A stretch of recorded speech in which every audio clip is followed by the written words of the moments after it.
she said, "Kiara, I'm sorry. Unfortunately, you have breast cancer." And I think it was the word unfortunately that made me so angry. I'm reading over and over and I'm like, this doesn't sound good, but what does it mean? Kiara's voice is not just powerful, it's necessary. In this episode, we talk about what it's like to get that call so early in life. I just really thought that breast cancer was something that older women, and not even really Black women, white women, it's like making a decision on how long do you want to live. It's just putting something, A lot of pressure on you. no one knows your body like you. If you feel anything abnormal that you know was not there a couple weeks ago, a month ago, get it checked out.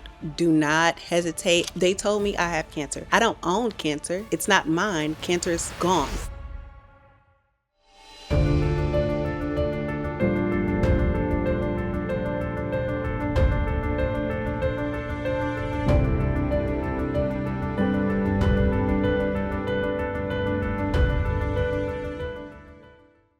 In today's episode, Kiara Prince reminds us that being young and battling breast cancer doesn't mean that you're invincible, but it does mean that you can be resilient. We welcome Kiara Prince, also affectionately known as Kiki, to Sis in Survivorship. Hi, how are you? Thank you for having me. I'm well. How are you?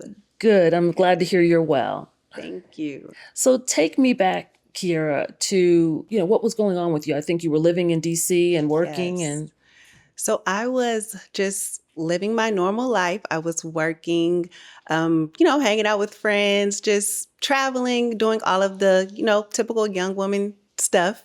And I was in bed one day. I just laid back watching TV and I reached across myself to grab my phone charger. And I briefly brushed up against myself and I felt a small bump. And I was like, okay, that's odd. So it literally took the breath out of me. So I sat straight up and I was actually on the phone and I'm like, wait a minute, let me call you back. And so I just did my normal feel around. Sure. And I felt it again. So I was like, okay, this is something that I've never felt before during my normal checks and everyday showers and just, everyday life. And so I got on my phone, went to my chart, and I made the first appointment available with my physician. So yes, You didn't hesitate. I did not hesitate at all. I just knew something was off. I had never felt that before. And was it hard, soft? It was actually soft and it was kind of movable. So it was kind of everything that they tell you that a typical breast cancer lump is not. Oh, it's not. Okay. Yeah. So they typically say if it's movable or anything that it's not cancerous. Mm-hmm. And so I saw her, I think about 2 days later, and she felt around. She felt the same thing that I felt. And she said, I'm not worried about it. I think, you've been working these crazy hours. You've been drinking a lot of coffee because I was at Starbucks every single day. And so she asked me, have you been drinking a lot of coffee? And I'm like, yes, I have. And she's like, okay, I'm not worried about it. I've been seeing you for a while. This is something new. We've never seen it before. Sure. It's probably just hormonal or the caffeine intake or something. Yes. Mm-hmm. And so she said, but since we do have it there, just to rule it out, we're going to order a mammogram. And so she ordered the mammogram for me. I went home, not worried about it because she wasn't concerned about it. And I did not make the mammogram appointment. That was in October. I didn't make the mammogram appointment until about December. So I skipped it was holiday season. So I was running around and I'm just like, okay, my doctor's not concerned. Why would I be concerned? Sure. And so I actually waited until the schedulers called me and they're like, Ms. Prince, we have an order for you. Are you still interested in getting the mammogram? And I was like, oh, yes. And that was actually the week of Thanksgiving. So I couldn't do it that week. So she put me in for the next week. And so I think it was December 9th. I went in for the mammogram. They did also an ultrasound and then they had me wait. So I had been in the waiting room and I saw the other women going in and they were just, going in and coming out, leaving out. And so they were like, Ms. Prince, we just want you to wait right here again in the waiting room. And I'm like, okay. Mind you, this is my first mammogram. Yeah, right. So you didn't know what to expect. I didn't know how it goes at all. So I'm like, oh, they're just going to tell me right now. And so the tech came back and she says, we're going to pull you into a room. We want you to speak with someone. And I'm like, okay. I'm literally smiling, happy. Mm-hmm. I'm like, okay. And so I go into this side private office with the doctor, and she says, okay, we do see what you've mentioned, and we want to do some more testing. And so when she said she wanted to do more testing, I'm thinking, Why? yeah, like, why would we do more testing? And she's like, yeah, I think we need to get a biopsy. And as soon as she said that, I was like, a biopsy? Because Did you know those what are that more, was at that time? I didn't, but I'd always heard like older people talking about like them getting a biopsy. So Mm-hmm. I'm like, what do you mean a biopsy? And so I said, okay. She said, we can get it scheduled for next week, literally on the day. So that was a Monday. The following Monday, I was getting a biopsy. So I go in for the biopsy, and I'm confused. My mom doesn't know. No one knows any of this. So you kept that to yourself? Yes, I did, because one, I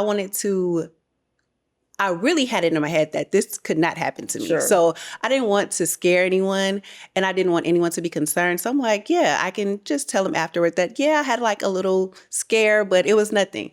And so I go in for the biopsy. She does the procedure, which I wish I would have Googled, because I had no idea what the biopsy was. And Was it a after that, stereotactic, or the it kind where you was, lay on the yeah. So I had a biopsy with ultrasound. So got it? basically, Mm-hmm. I could see what they're doing on the As they're doing screen. it? Yes. Mm-hmm. And so I'm literally looking at them poke this needle and like jug, jug, jug. And I'm like, oh my goodness. And so I'm a person that hates needles. So that was already scare number one for me. I'm like, I didn't sign up for this. But she did the biopsy, and literally, I don't even think, they told me I would hear back within a week. Mm-hmm. I don't think it was 48 hours later.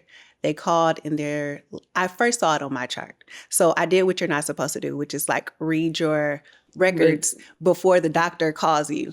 And so I'm reading over it. And of course, I don't know these medical terms, but what I could gather, I was like, it's not Not looking good. And so I started processing, And that's a lot because to process on your own. And at this point, yes, you've not talked about it I to have anyone. not said a single word to anyone. Wow. And so I'm reading over and over, and I'm like, this doesn't sound good, but what does it mean? And so I wait for the doctor to call me. And so she finally calls, and she says, I will never forget these words. She said, Kiara, I'm sorry. Unfortunately, you have breast cancer. And I think it was the word unfortunately that made me so angry. I was instantly very angry. And it wasn't at her, and it wasn't because I even had breast cancer. It was the unfortunately word that made it sound so like, Unusual. yes, Or and not, so or not that it final. shouldn't. Yeah. Right. And so she didn't I think that her verbiage is what Triggered upset you. me the Yeah. most. And so she says that, and she's like, I'm going to refer you to these doctors, and they will want to see you as soon as possible. They're going to try to get you in this week. And I'm like, okay, wait a minute. What is going on? Right. It's moving too It's fast. moving so fast. So within the next, I think I saw them the next day. I saw the genetic testing. Okay. They gave me a full school binder of paperwork, Wow. of just like resources and things that you should And know. your head must be spinning at this point. Understatement. Like, I am in a whirlwind, and I still haven't said anything. So I'm just like taking all of this in by myself. And so I'm in the doctor's office, and she's telling me all of these things like, yeah, we think you're going to have to do this, and you possibly have to do chemo, and then we're going to, schedule a surgery, but we want to get these tests done. And I'm like, wait. And so finally, I think she looked at me and she said, where's your family? Right. And I said, they're not here. I'm the only one here. Because you were living out of state, Yes. right? And so I was living in DC, and I had no one there but my friends. Mm-hmm. And they didn't know either. They didn't even know I had these doctor's appointments. Mm-hmm. And so she says, where are they? And I'm like, they're in Texas. And she says, okay, are you interested in going back to Texas? And I'm like, I don't know. Like, I didn't think that far. My lease was coming up. So I'm just like, it's possible. Just trying to process it all. Yes. And so that's the moment where I actually had like a little breakdown because I'm like, okay, wait, I think she made it more real to me that I was about to have to tell my family. To have support. Yes. And because that's what she said. She said, you're going to need the support. And I'm like, but I don't want to tell them because I don't want them to be scared and I don't want them to be worried. And so her telling me that just made me feel like, okay, this is real. So, and you were, and if I remember correctly, because we talked at some point, yes, that you were either leaving a job or you were in transition. Yes. So I was in transition. So I believe, so if all of that was in December, in October, the end of October, my job gave out a severance package. So we were trying to get back to profitability and just different things. And so they're like, hey, we're going to put out this package. If you want to take it, great. If you don't take it, we'll figure it out. And so the job at the time had become so stressful, so overwhelming. I was working crazy hours. I was like, yeah, I'll take it because it gave you the opportunity to also return within 2 years. Oh. So yeah, it sounded great to me. I get a little break. I still get the severance package money. It was great. And so it just so happened that the timing. Yes. And so you were now caught in a limbo with the severance. How was the insurance factored into that? So the insurance, I was only able to keep the insurance until the beginning of the year. So until I think actually ended in December, the end of December. And at that point, you need to select COBRA. I needed to do COBRA. Now, COBRA, not familiar with, have no idea how that works. I'm just like, okay, yeah, COBRA. Until I paid that first COBRA bill, and I was like, oh. COBRA. This is what COBRA, so this is what my job has been paying every month for me. And now I have to pay it on my own. So COBRA was about $800 a month. And I'm like, okay, I can't not have insurance right now. I have all of these things coming up. Like, insurance is number one priority right now. And so I began to pay the $800 a month. And I think that's around the time that we spoke. Right. And I was like, and I said, you got to come home. Yes. Yes, Ms. Colleen said, yes, ma'am, you need to be here. You need to come right now. You needed the support. Yes. We talked about that, how important, and of course, having a premier cancer center here, and but most importantly, the family support. We talked excessively about that. I was so used to being on my own that I was just like, oh, no, I think I can, I'll be able to do it. I remember you saying that. Yes, and you were like, no, ma'am, you need to come home right now. And so I was like, yes, ma'am. I'm coming home. Well, just because when we talked and you said, well, everybody's in Texas, which we knew. And then when you talked about, I have like friends, and I said, that's lovely. But they're not going to take care of you. But, your family needs to circle around you and put their arms around you during this time. And the friends can supplement that. But you need your family. So I'm so glad that you did, make that decision to move back and be embraced by the family to support you through that journey. Thank you for everything. Because I was spinning that first conversation. I don't even remember what I said to you. So yes. So talk about the treatment process that you went through. I know that you had radiation and so just talk a little bit about that. So my first step in the treatment process was surgery. I actually didn't have to do any pre-surgical treatment, which is typical for, women with breast cancer. They typically have to do chemo or radiation to downsize the tumor. But fortunately, my tumor was pretty small. It wasn't really growing. And what kind of stage and what was it? What type of? I was diagnosed with stage 2B, invasive ductal carcinoma. Okay. So invasive ductal carcinoma is breast cancer. Right. And so my tumor was about, I think it was 1.5 originally. By the time we got to surgery, which my surgery, I was so anxious. I felt like it took forever to have surgery. There were so many different tests and treatments and just different appointments before then. And so I didn't have surgery until March 25th. Of 2025. So you found the lump in October, and surgery did not occur between Until yes, relocating to a new medical center yes, and getting, piped into that everything. community. Yeah. So surgery in Surgery March. was in March. And Wow. so I felt like that was so far out. I was super, super scared. I'm like, no, like We I need to this have out. surgery now. And they're like, no, it's going to be okay. So by the time I had surgery, I think it had grown like half of a centimeter, Sure. but nothing crazy according to the doctor. So that was okay. So after I had of course, an option to do a total mastectomy or a lumpectomy. And after just going back and forth with my doctors, they were like, a mastectomy is not necessary. Like, we don't want you to think that that is what you have to do. Now, if you want to do it, sure. But we don't really advise it. It's not going to help you. And when they said it wasn't going to help me, I'm like, what does that mean? And so they're like, well, I remember my breast surgeon saying, you know what, Kiara, if you have a mastectomy, that's fine. I do not advise it because it's not required. But if you can do the lumpectomy, I can always take more out. I can't put more on. And so I was like, ding, ding, ding. Okay. Like, that makes sense to me.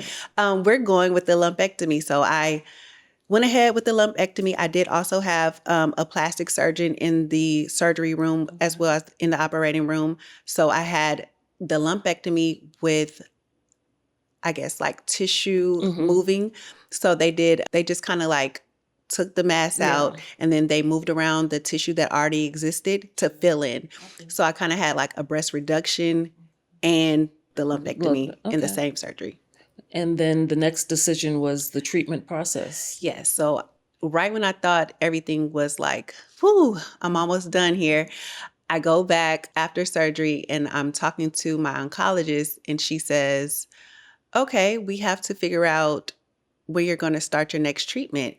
And so, of course, I have to go through either radiation, chemotherapy, or both. And so when she gave me those options, I'm like, okay. I knew from the very start that I didn't want to do chemo, but if they told me like, okay, it's non-negotiable, I'm doing it. Like, I was prepared either way. But if I had a choice, of course, I didn't want to do chemo just because I had saw and just heard how hard it is on the body. And I was like, oh, and I so don't you have the know. option because I had the option because my Oncotype score put me in a gray area. So my Oncotype score was a 25, and I was so sad about that because I just knew, like, all of my prayers and everything. I'm like, okay, no, God, I've dealt with enough at this point. Like, my Oncotype score is going to be low. And so it's right on the cusp. It's right on the cusp. It literally is on the line of chemo or no chemo. Like, I could have went either way and the doctors would have said, okay. Right. So she gave me a week, 5 days, actually, not even a full week. She gave me 5 days to make a decision. That's a major decision. That was the worst. I think that was the worst part of it all. And I think I actually called you during that. And I was like, oh my goodness. Like, it's like making a decision on how long do you want to live, or how, it's just putting something. A lot of pressure on you. And we talked about that, and you talked with your family, and you all made a decision that you felt was best for you. Yes. And so I, of course, talked to my parents. I talked to, my friends and just everybody who just had a hand in my process and my journey throughout this time. And I was telling them how I felt about it. We, went through all of of course, the facts and just reviewing everything. The pros and cons. Yes. And we decided that the 5%, it was like 5 or 6% difference of reoccurrence, that it just wasn't worth the toll that it would have taken on my body. And so I ultimately told my oncologist, like, okay, we're not doing chemo. We're going to go straight into radiation. And she, without hesitation, was like, okay, radiation starts next week. You're going to do 15 so she didn't rounds. Question. Okay. Not at all.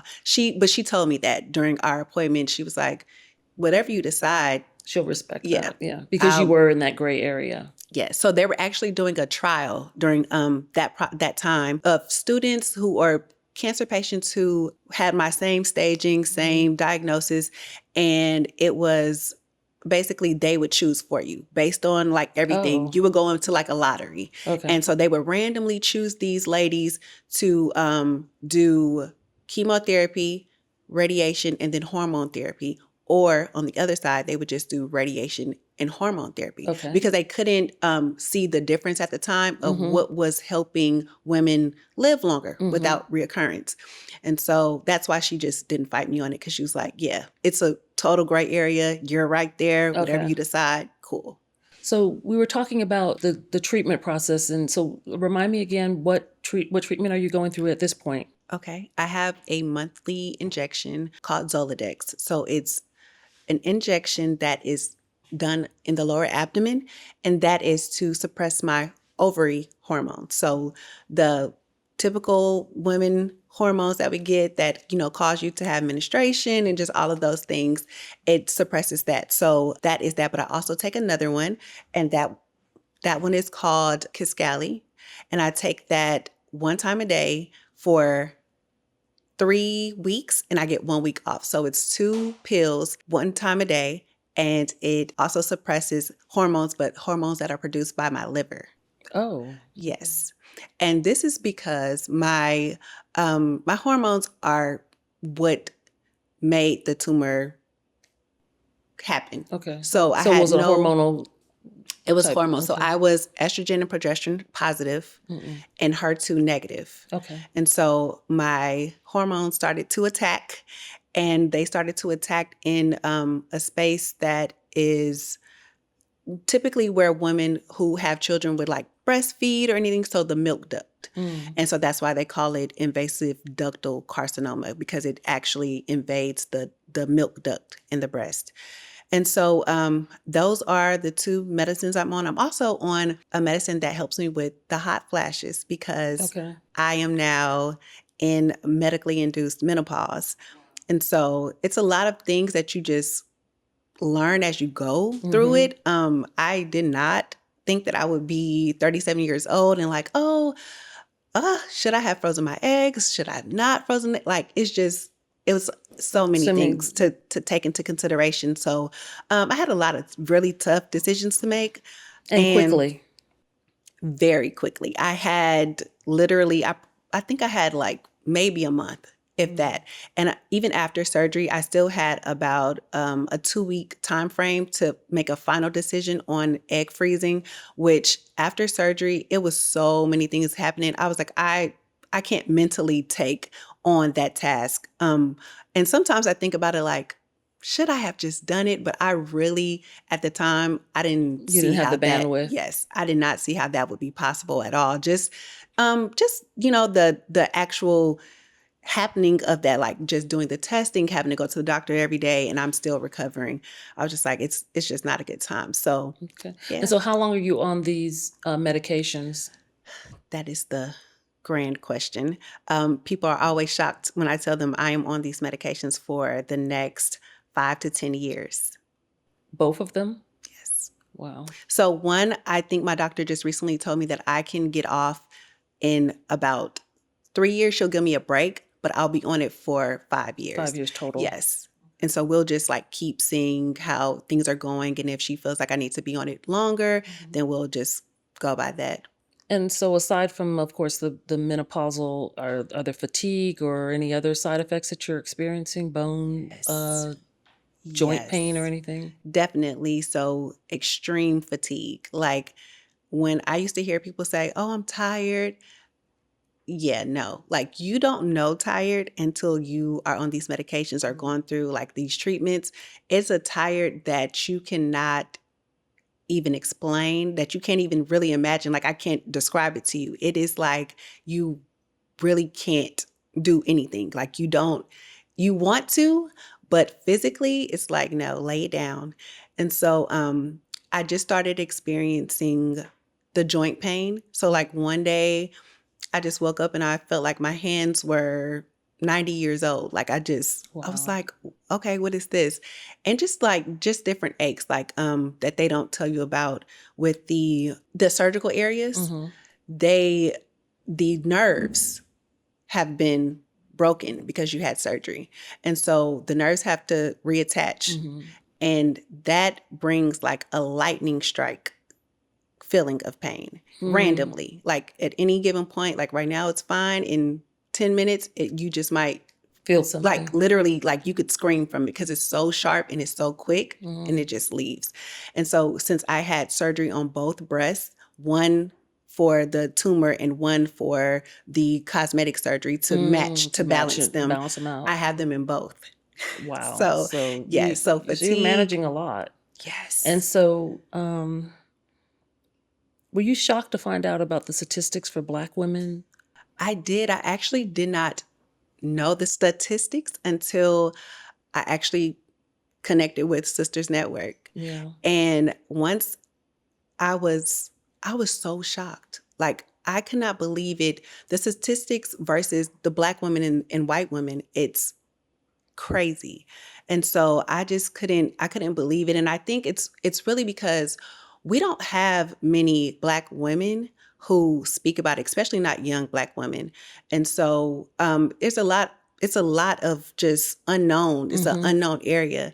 And so I think that's what it is, because now that I've been on this journey, I've seen younger and younger women getting the diagnosis. I'm talking like 23, 21. Yes. And I'm like, what? Like, what is happening? It's staggering. It's insane right now. Like, if you can see it all over, if you just go on TikTok or anything, there's so many different young women going through this. And before I got diagnosed, I had no clue. I'm thinking like, that's an like older... you said, you were living your life. I was living my life. Just your best life. My best life. I was having a time. And it just, everything just happened so fast. And I didn't have women, younger women, to look to for like, okay, what's about to happen? Okay, they're saying I need this procedure or this test. How does this go? I just really thought that breast cancer was something that older women got, and not even really Black women, white women. Sure. And so I just never, ever, ever imagined that this would be my story. But I'm actually super blessed that I had the diagnosis that I had, that my doctors told me that it was a curable diagnosis, and that, I'm able to tell my story, share with other young women. Right. And it's so funny because at the time before getting the diagnosis, I would say, God, tell me what you want me to do. Like, what am I here for? Like, what is my purpose? Because I had worked in the same career field for 11 years. And so I felt a pivot, but I didn't know where to pivot. And so I kept saying this prayer every single day, like, okay, God, show me what I'm supposed to do next. Show me what you put me here for. Show me what I'm supposed to be doing. And then I got the diagnosis. And then I'm like, okay.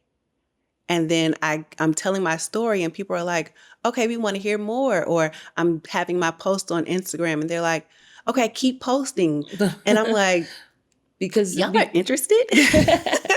Well, because, like you said, there's so many young Black women who are going down this journey. And, I know that you've been blessed to have an amazing support system. Yes. And talk about that importance, because not everybody has that. That is a blessing in itself. I have an amazing support system. My family and my friends, they have been nothing short of blessings. I've told them all, like, I can never repay you, because they've helped me in times that they didn't even know that they were helping me. So things that I didn't know that I would need help with. And so I have my mother, of course, who dropped every single thing and was doing every single thing that I need to do. She, I moved into an apartment. She unloaded all of the boxes because I just had surgery, so I couldn't do anything. She's made it to all of my doctor's appointments. And when she's not there, the doctors are like, where's your mom? Because she's there asking all of the questions, just all of the mommy things, and being concerned and making sure that, you're comfortable. Right.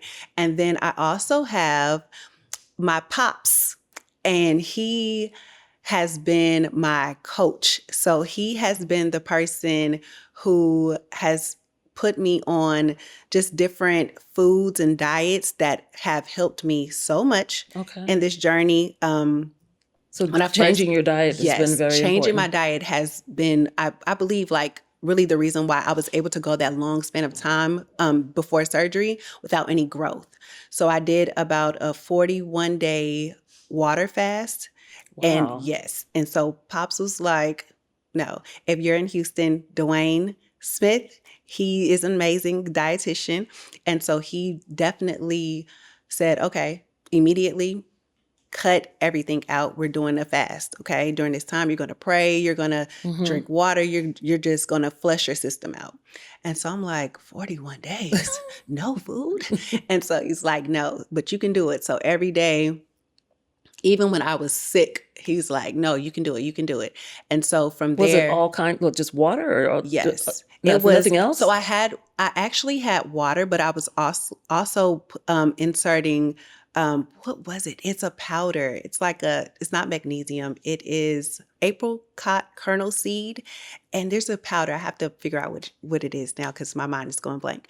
But yeah, it was just water, really. It was just water. And I would put like a supplement in so that it would help me, get flushed out. And that I immediately lost like 20 pounds. He would keep track of my weight and my like everything, my Wow. BMI. So yeah, he got me this really cool scale that tells you everything that you need like to the know. water weight and this and the Yes, muscle and all that. and I could send it to him because it goes through an app. So Oh. every day he would be like, He I was didn't really get a checking on you. yes. He would be like, I didn't get a text message today. Did you what's going on? So I'm like, oh my God. So that accountability helped a lot because I don't know if I would have been able to do 41 days without water without someone making me. And yeah, just different diets, just telling me about different herbs and different things that he would study and found helpful. And so that was a huge thing. My friends, they would come and fly in from other cities and that's sit with me beautiful. and help me take a shower and bathe and just buy me flowers and just all of the things, just sit with me. Literally, we're all in the living room with our headscarves on, just watching TV. So my Your support tribe has system, been yes, they have amazing. been amazing. So let's just talk about what has been the hardest part of your experience as a young Black woman navigating this, and how do you really process it when you're alone at home? I think the hardest part has been telling my family. My immediate family found out before surgery, but of course my entire family, they're kind of just finding out. I actually had a Instagram post when I rung the bell from radiation, and that's kind of how everybody found out. Like even some of my friends, yeah. Oh, you told them like that? I told them like that because I just didn't, like I wanted to have the time to myself, kind of. I didn't want a lot of contacts and questions and just input. Sure. I wanted to be able to do things my way and what I was comfortable with.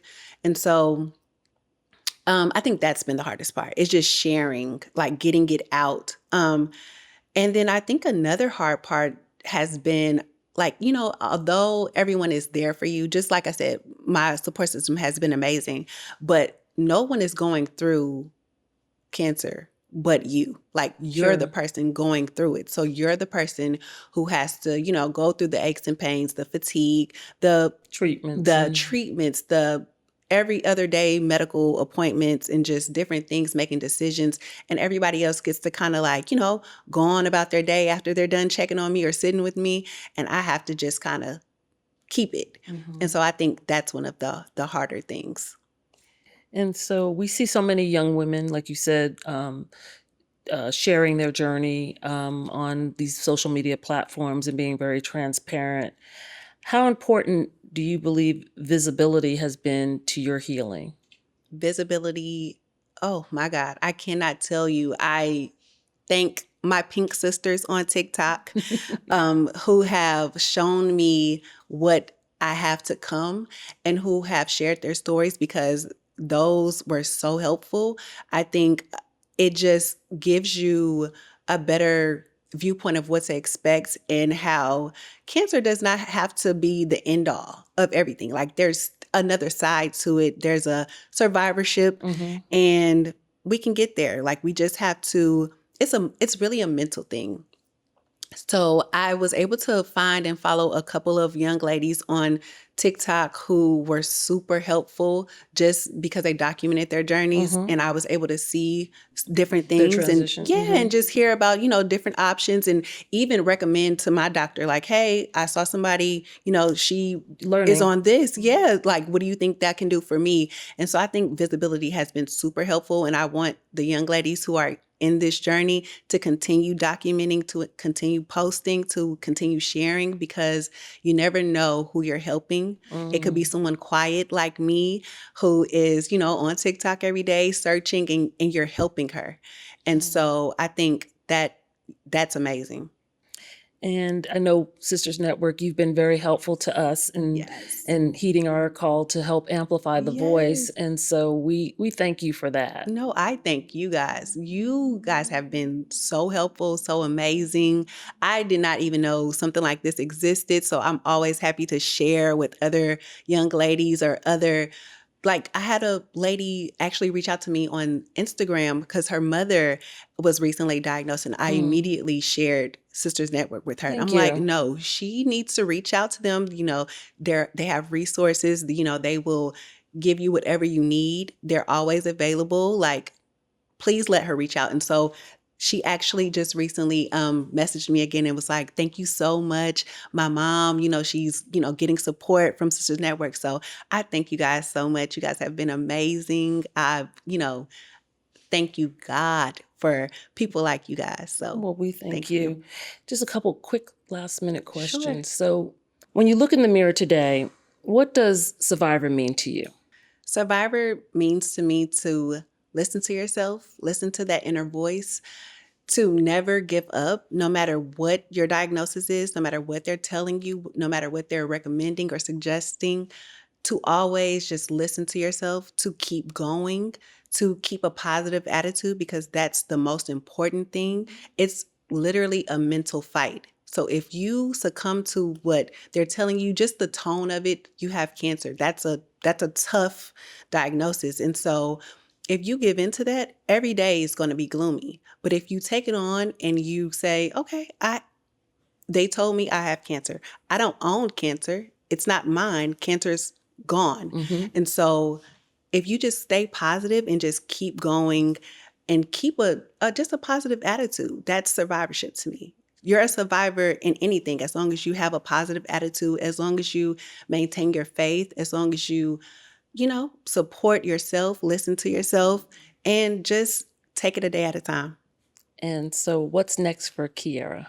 What's next for me? I'm literally taking it a day at a time.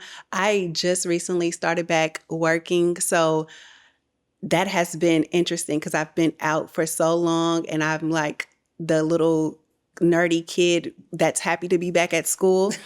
And so I really hope that I'm able to continue to do things like this and to share my story and to just get it out there, be a voice for young women under 40 who are on this journey or who just need encouragement. So I hope that's in my future, and I'll just continue to, be around and be a listening ear and be a voice and help anything that you want me to do. Of course, I always have you. I appreciate you so much. So that's what's next for me. And then what do you say to the young Black women who are under 40 who don't think that this could possibly be their story and how they can advocate or be more aware of their body? What would you say to them? I would say no one knows your body like you. You live with yourself every day. If you see, feel anything abnormal that you know was not there a couple weeks ago, a month ago, get it checked out. Do not hesitate. I don't care if it's a small little bump. The best thing you can do is to get it checked out. You better be safe than sorry. And so I would say just listen to your body. Listen to your body, be aware of your body, do your self checks, make sure that you're staying up to date on all of your doctor's appointments, your yearly appointments, and don't listen to the doctors when they say that you can skip a couple of years. No, we're not doing that. We are going to go every year, and we're going to request what we think we want to request or what we think we need, and we're going to advocate for ourselves. Exactly. We're going to advocate for ourselves, because I think once you get into a medical setting, it's a little hard. Like, you're just, okay, yes, you become very meek. And it's like, no, you're an adult. You can say what you think. You can say what you feel. You can encourage them to do different testing if that's what you would like. You can encourage them to, look at what you feel like needs to be looked at. So don't take any crap when it comes to your health. I love that. Yeah. And lastly, what brings you joy? Oh, what brings me joy? So I actually, of course, my family brings me great joy. My mom, she was just over my apartment, and she's like, "You have a problem." And I'm like, "What's the problem?" She's like, "You shop so much." So what brings me joy? I love sneakers. Sneakers I are know my... you're a sneakerhead. Yes, sneakers are my thing. I don't even know how many at this point. They bring me the greatest joy. Like, I can literally buy a sneaker and I will light up. My mom was like, "That's ridiculous," but that's my thing. I love it. I love just the simplicity of life. I love the thing about being a cancer patient, I guess, is that it literally turns you into a different person post-diagnosis. So, these days I'm just, happy to, see my niece, to have my mom come over and watch TV, to, it's just a completely different lifestyle after you've gone through this. Like, the simple things are super important, and those are the things that bring me joy. Thank you so much. Thank you so much.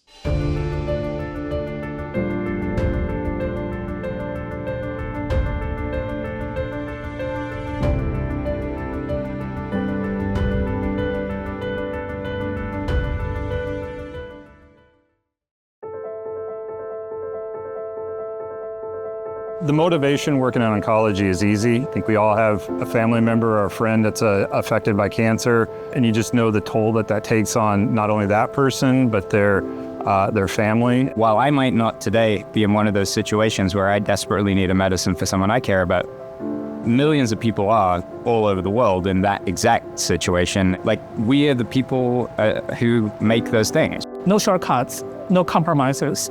We discovering, we identifying, we applying cutting-edge technologies and the methodologies in our daily work. Whether I can improve with new technology, doing something faster, I'm always trying to get better in every experiment that I'm running. I think we constantly have to be pushing those boundaries, not just so that we can stay at the forefront as a science and technology company. Being bold with ideas can really help us make breakthroughs and bring us a step closer to discovering effective treatments for patients.